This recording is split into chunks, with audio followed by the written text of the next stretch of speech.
A dobre, to dobrá, v každom meste. To, však to. Ale Budapešť im bolo skvelé, lebo tam proste boli len...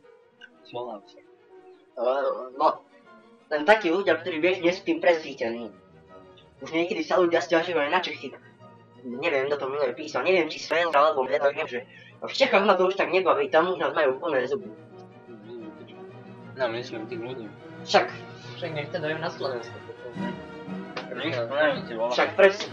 Akože keď sú to na mikrofónu, vieš, tak sú na mňa až také Nie, no však presne.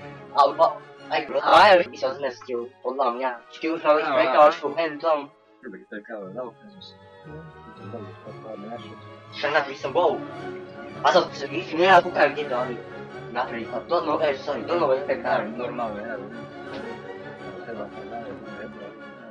No, že som ich nevidel do keľu, ja vedu uvidím, že tam bude tohto roku všetko. Ale to vie, že mám dotiahnuť, tí tiež hľadajú po takomto šingu. Tí som strašne rád videl.